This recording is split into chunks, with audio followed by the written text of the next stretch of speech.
Friends है वो live आ जाइए फटाफट से और अपने दोस्तों के पास में वीडियो को शेयर कर दीजिए। फिर अपन जो लाइव टेस्ट सीरीज़ है वो स्टार्ट करते हैं। तो सभी स्टूडेंट्स है वो फटाफट से करिए, फिर हम आगे बढ़ते हैं। तो फटाफट से सभी स्टूडेंट्स है एक बार कमेंट करके ये बताना है कि वॉल्यूम किस तरह से आ रही है या नहीं आ रही है। और आज थोड़ा सा अगर वॉल्यूम में हवा की आए तो थोड़ा सा एडजस्ट करना, क्योंकि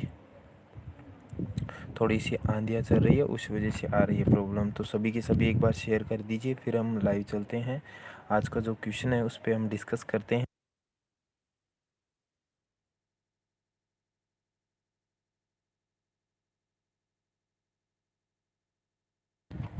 तो यहाँ पे स्टूडेंट्स है वो लाइव आना शुरू कर दिया है। तो आज का जो टॉपिक है वो सोरगम का होगा, यानी कि ज्वार का टॉपिक होगा। और यहाँ पे आप सभी को कल टॉपिक दिया था, और डेली की जो लाइव टेस्ट सीरीज़ है वो सबसे पहले आपको टाइम बता देता हूँ, 8:30 शुरू हो जाती है। जिन स्टूडेंट्स को नोटिफिकेशन नहीं मिलता है तो आप सर्च करके आ सकते हो। देखिए सभी स्टूडेंट्स को पता है कि अपना टॉपिक वाइज टेस्ट चलता है, और जो भी नए स्टूडेंट्स हैं वो नोटिफिकेशन ना मिले तो एग्री मनोज सर नाम सर्च करके आ सकते हैं। तो यहाँ पे क्वेश्चन दिया है कि कैमल क्रॉप के नाम से कौन सी फसल को जाना जाता है।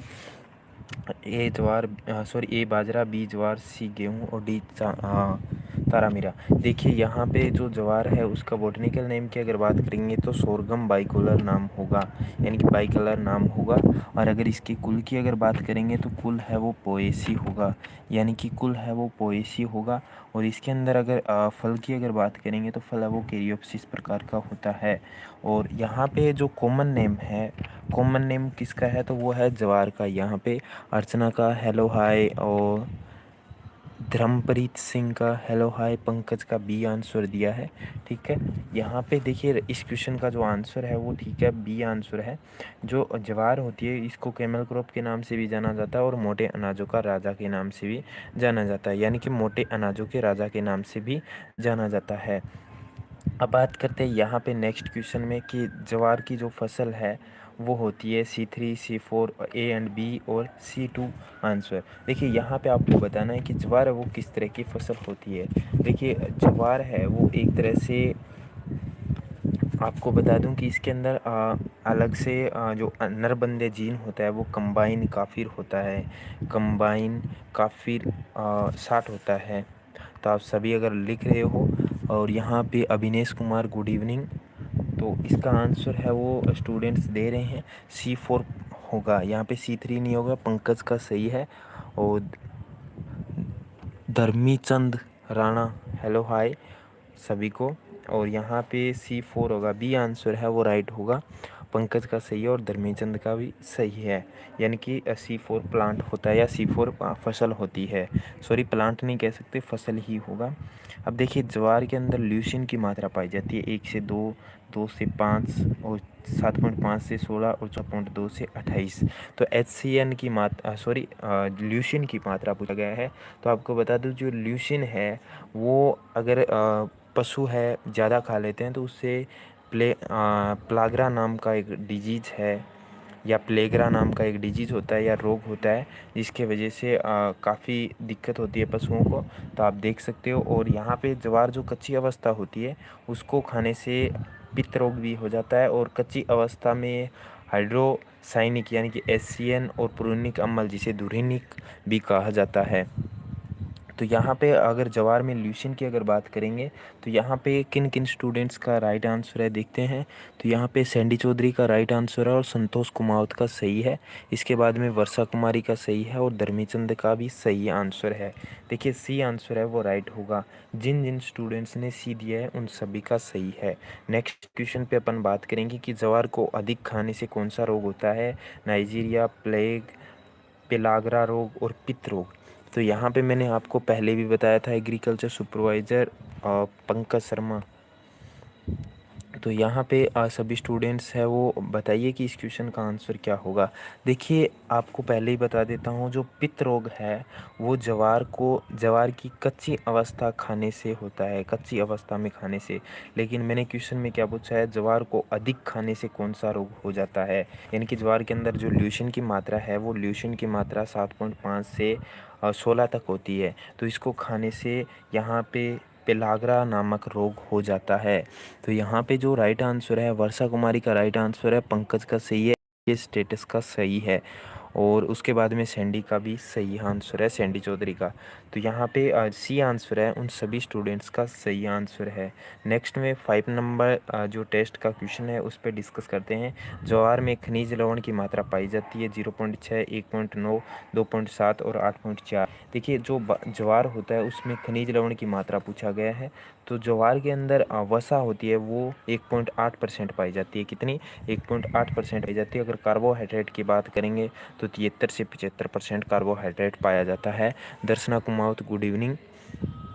और फटाफट से आप सभी स्टूडेंट्स हैं वो बताइए कि इस क्वेश्चन का आंसर क्या है, और एक बार वीडियो को लाइक कर देना है। और अपना किसी भी स्टूडेंट्स को ये लग रहा है कि वीडियो की क्वालिटी नहीं है तो यहाँ पे देखिए साइड में 3 डॉट दिखाई दे रहे हैं, उस पर क्लिक करके वीडियो की क्वालिटी है वो आप हाई कर लो, उसके बाद में आपको वीडियो क्लियर दिखाई देने लग जाएगी। तो फटाफट से सभी स्टूडेंट्स है वो कमेंट कीजिए इस क्वेश्चन का आंसर। देखिए यहाँ पे स्टूडेंट्स है खनिज लवण का आंसर किया है, एक स्टूडेंट्स ने किया था। यहाँ पे कमेंट्स आया था, फास्ट शायद निकल गया है।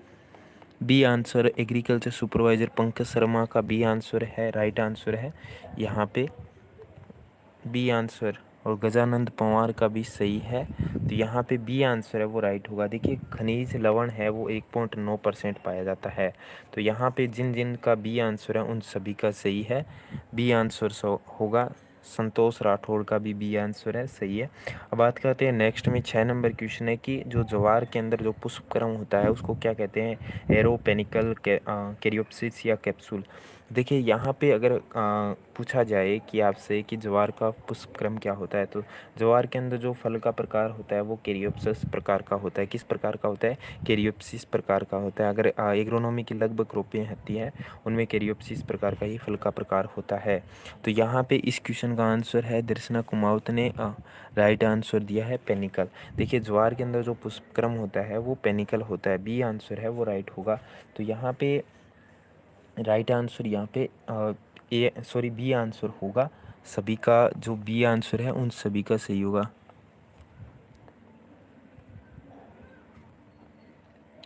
देखिए यहाँ पे मैंने आंसर है ज्वार के अंदर खनिज लवण है वो 1.9% ही बताया है,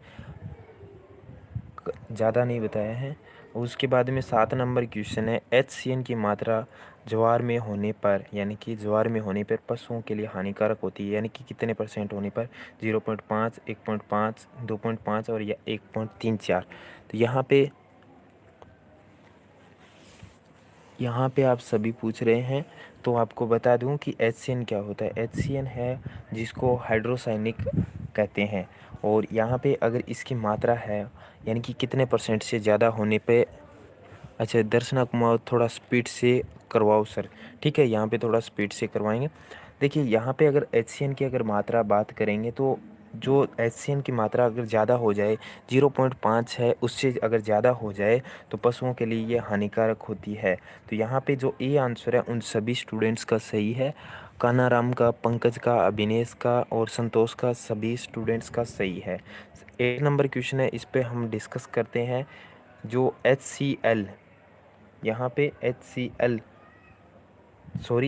लिखा गया, HCN लिखना था, यहाँ पे मिस्टेक से है। HCN ज्वार के पौधे में कहाँ बनता है? यहाँ पे देखिए क्वेश्चन क्या लिखा है, पत्तियों में, तना में, जड़ में, उपयुक्त सभी में।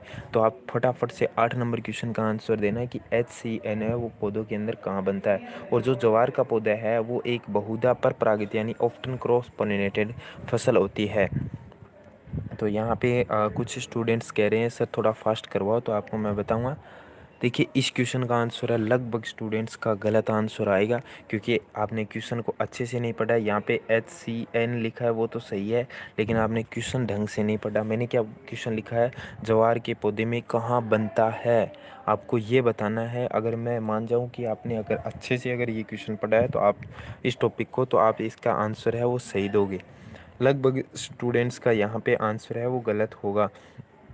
चलिए यहाँ पे मैं ही बता देता हूँ, जो HCN है पौधे के अंदर जड़ के अंदर बनता है। तो यहाँ पे आप सभी सोच रहे होंगे कि जड़ के अंदर कैसे बनता है। तो देखिए गाइज, आप सभी ने पढ़ा है कि जो HCN है वो पत्तियों के अंदर होता है। तो आपको मैं बता दूँ, यानी कि HCN है वो जड़ के अंदर बनता है और सबसे ज़्यादा पत्तियों के अंदर संग्रहित होता है, यानी कि संग्रहित होता है, यानी कि पत्तियों के अंदर संग्रहित होता है। लेकिन इसका जो बनने की प्रक्रिया है वो जड़ों के अंदर होती है। इस क्वेश्चन का जो आंसर है वो सी होगा।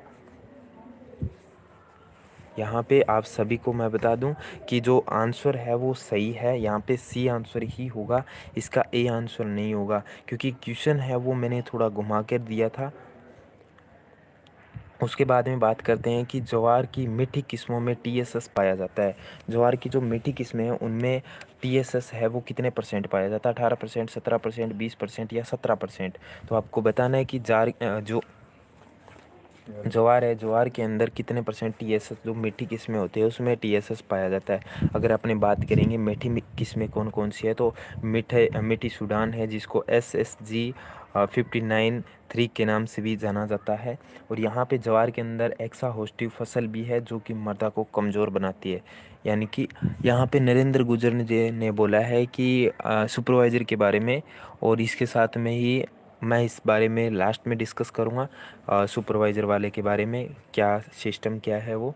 और इस क्वेश्चन का जो राइट आंसर है वो यहाँ पे स्टूडेंट्स है वो कानाराम का राइट आंसर है और पंकज सिंह का राइट आंसर है यहाँ पे। इसके साथ में गजानन पवार का भी राइट आंसर है। 17% TSS होता है। ज्वार की जो मीठी किस्में होती है उसमें TSS है 17% होता है। और यहाँ पे अगर प्रमुख शाकनाशी की अगर बात करेंगे, प्रमुख शाकनाशी, तो शाकनाशी है वो एट्राजिन प्रयोग में ली जाती है। कौन सी? एट्राजिन प्रयोग में ली जाती है। आपके जो भी क्वेश्चन है वो आप लास्ट में डिस्कस करना है, तो लास्ट के अंदर आप सभी को इस क्वेश्चन का आंसर मिलेगा। अब बात करते हैं नेक्स्ट में, तो नेक्स्ट क्वेश्चन दिया है कि ज्वार की प्रथम संकर किस्म कौन सी है? CSH1, सवर्णा, पुसाचरी 6, राजचरी 1। तो यहाँ पे आपको बताना है कि जो ज्वार की प्रथम संकर किस्म जिसको 1964 के अंदर निकाली गई थी वो कौन सी होगी। और आपको यहाँ पे मैं एक चीज़ बोलना चाहूँगा, आप जो भी चैटिंग कर रहे हो तो प्लीज़ एक बार चैटिंग ना करें, और यहाँ पे पढ़ने के लिए सबसे अच्छा प्लेटफॉर्म बनाने की कोशिश करते हैं। तो यहाँ पे सभी स्टूडेंट्स का सही है। Talent science classes A answer है, अभिनेश का ए है, पंकज का सही है।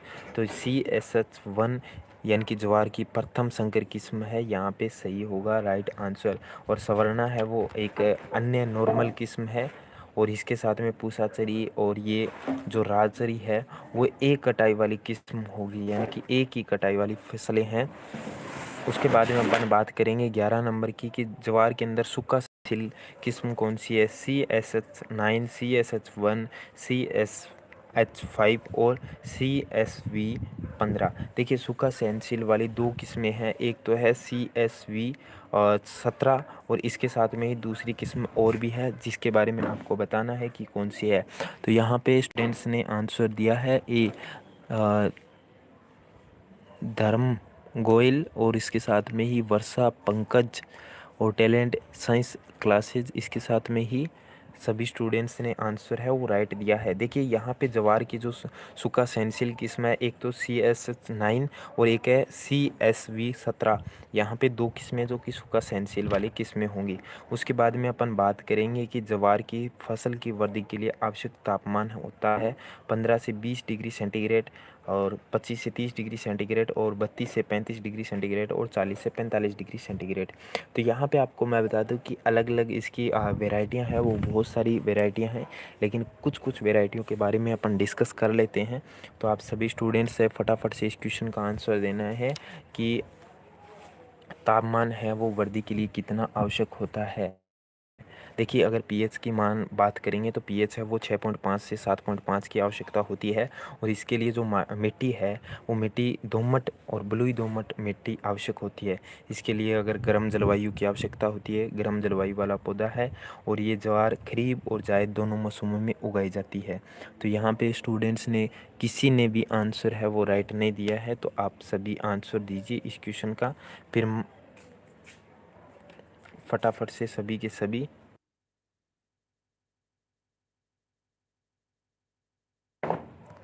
देखिए यहाँ पे इस क्वेश्चन का जो राइट आंसर है वो सी हो, स्टूडेंट्स का सी आंसर है, उन सभी का सही है। देखिए यहाँ पे सी आंसर होगा हाँ, सभी का सही है। काफ़ी स्टूडेंट्स ने राइट आंसर दिया है, सभी का सही है। देखिए यहाँ पे अब बात करते हैं हम नेक्स्ट में। नेक्स्ट क्वेश्चन अपना बीच में डिस्कस ना करते हुए 13 नंबर है कि ज्वार में केवल 4 हेतु बीज दर आवश्यक होती है, 9 से 10, 30 से 40 किलोग्राम और 15 से 20 किलोग्राम और उसके साथ में 5 से 10 किलोग्राम। तो आपको बताना है इस क्वेश्चन का आंसर कि क्या होगा।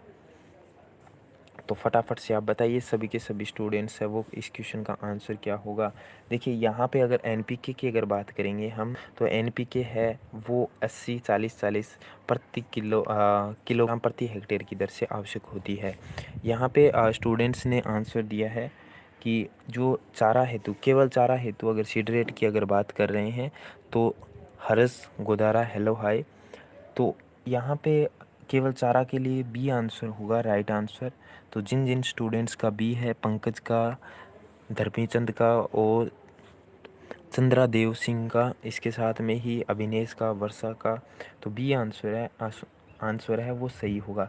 अगर बात करेंगे दाना और चारा हेतु अगर बात करेंगे तो 15 से 20 किलोग्राम प्रति हेक्टेयर की दर से आवश्यकता होती है। और अगर अनाज हेतु उत्पादन करते हैं तो 9 से 10 किलोग्राम प्रति हेक्टेयर दर की आवश्यकता होती है। ये अनाज वाली है, इसके साथ में ये है दाना प्लस चारा, और ये है वो केवल चारे के लिए उपयोग में ली जाती है। उसके बाद में बात करेंगे कि सोरगम के अंदर गुणसूत्रों की संख्या पाई जाती है। 2n बराबर 18, 2n बराबर 21, 2n बराबर 40 और 2n बराबर 20। देखिए सोरगम के अंदर पूछा गया है कि सोरगम के अंदर कितनी होती है, 2n यानी गुणसूत्रों की संख्या पूछा गया है। तो आप सभी के सभी स्टूडेंट्स हैं वो बताइए कि गुणसूत्रों की संख्या कितनी होती है। फिर हम आगे बढ़ते हैं। तो यहाँ पे देखिए गुणसूत्रों की संख्या अगर बात करेंगे तो इस क्वेश्चन का जो राइट आंसर है वो डी आंसर होगा, यानी कि डी आंसर है वो राइट होगा। तो जिन स्टूडेंट्स ने डी आंसर किया है उन सभी का सही है। देखिए ज्वार है वो राजस्थान के अंदर सर्वाधिक कहाँ होती है ये पूछा गया है। उदयपुर, चित्तौड़गढ़, अजमेर और हनुमानगढ़। अगर हम भारत की बात करें तो भारत के अंदर सर्वाधिक उत्पादन है वो महाराष्ट्र के अंदर होता है। महाराष्ट्र, तो महाराष्ट्र के अंदर होता है। लेकिन राजस्थान में पूछा गया है तो राजस्थान में आप कहाँ करोगे, तो यहाँ पे राहुल का राइट आंसर है, सी आंसर दिया है यहाँ पे राहुल का। और बाकी स्टूडेंट्स है वो कमेंट कीजिए इस क्वेश्चन का आंसर क्या होगा।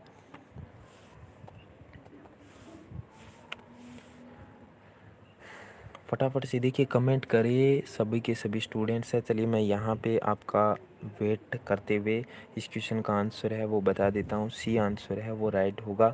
राजस्थान के अंदर अजमेर ज़िला है वो सबसे ज़्यादा ज्वार उत्पादन में है। तो यहाँ पे इस क्वेश्चन का आंसर है वो सी होगा। नेक्स्ट क्वेश्चन पे अपन बात करेंगे कि ज्वार के अंदर प्रोटीन की मात्रा वो पाई जाती है। देखिए मैंने शुरुआत के अंदर प्रोटीन की मात्रा बताई थी 11%, 12%, 15%, 18%। अगर प्रोटीन की अगर बात करेंगे कि इसके अंदर कितने होती है ज्वार के अंदर प्रोटीन की मात्रा। सीमा गुजर, थैंक यू, नाइस सर जी। और यहाँ पे देखिए टॉपिक वाइज आपको एक क्वेश्चन पूछ रहा हूँ कि टॉपिक वाइज क्लास बेस्ट रहेगी और या फिर आपको मिक्स में क्वेश्चन करवाएं। अगर आप सभी मिक्स में क्वेश्चन बोलते हो तो मैं मिक्स में करवा दूँगा। पंकज सिंह बोल रहे हैं सर हम यूपी से हैं। चलिए बहुत अच्छी बात है। आप सभी को एक बार ये बोलना चाहूँगा कि वीडियो जैसे ही एंड हो जाए उसके बाद में आप सभी वीडियो को ज़्यादा से ज़्यादा शेयर करना है। और यहाँ पे जो इस क्वेश्चन का जो राइट आंसर है वो होगा ए आंसर है। वर्षा का, प्रीति का, अभिनेश का टैलेंट साइंस क्लासेस का सही है। ये आंसर है वो राइट है, सभी स्टूडेंट्स का सही है।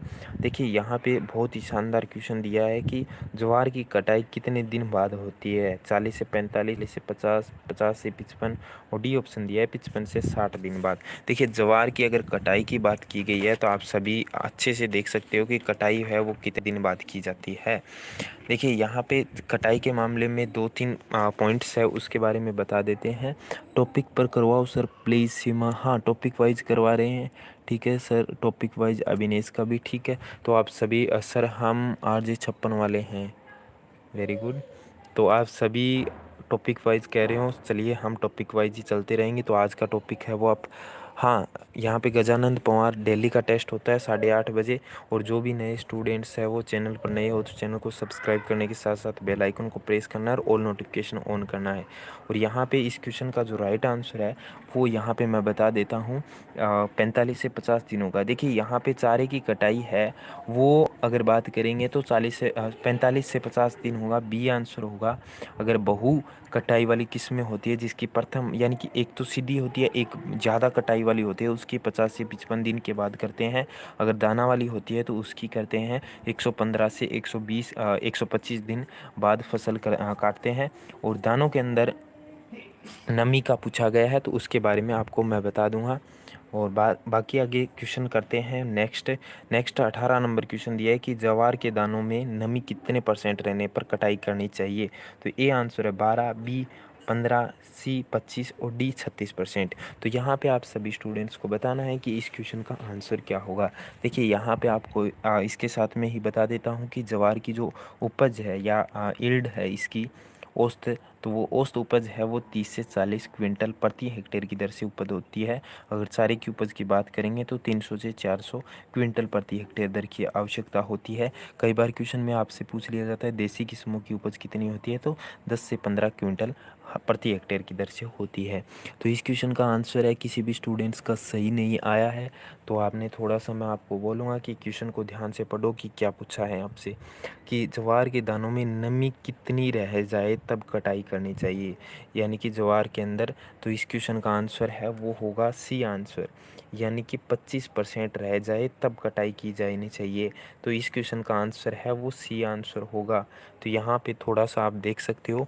और आप सभी स्टूडेंट्स हैं वो टॉपिक वाइज बोल रहे हो, तो कल अपना कौन सा टॉपिक लें फटाफट से आप सभी कमेंट कीजिए, फिर हम अपनी बात करते हैं। कड़वी 100 से 150 के मतलब समझे नहीं हम लोग। अच्छा, कड़वी है, हाँ राइट आंसर। यहाँ पे जो देसी है उसका चारा बात बताएं अभिनेश ने कि 100 से 150 क्विंटल कड़वी बोला है इन्होंने, ठीक है। यहाँ पे देसी बाजरा हो गया है। पंकज सिंह, अपना बाजरा वाला टॉपिक हो गया है। हम बिहार से हैं सर। वेरी गुड, अच्छी तैयारी कीजिए, आपका सिलेक्शन ज़रूर होगा। और अपना टॉपिक वाइज सिलेबस चल ही रहा है। अपना गेहूं का टॉपिक है वो हो चुका है क्या, सभी स्टूडेंट्स एक बार बताइए।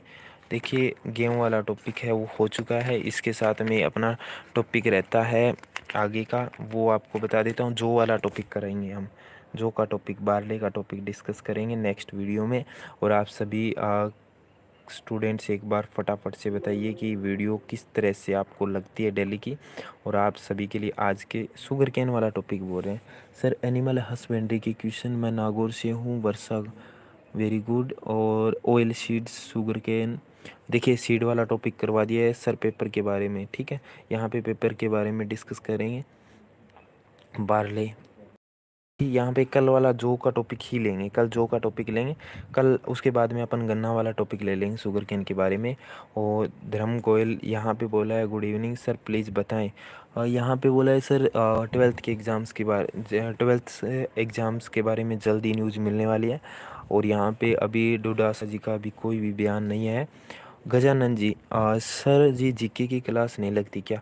जीके के सर हैं वो रखे हुए हैं, 1-2 दिन के अंदर उनकी क्लासें अपलोड होना शुरू हो जाएगी। बस आप सभी का प्यार चाहिए, आप सभी वीडियो को ज़्यादा से ज़्यादा शेयर करें। सर जी टॉपिक वाइज फास्ट करवाओ।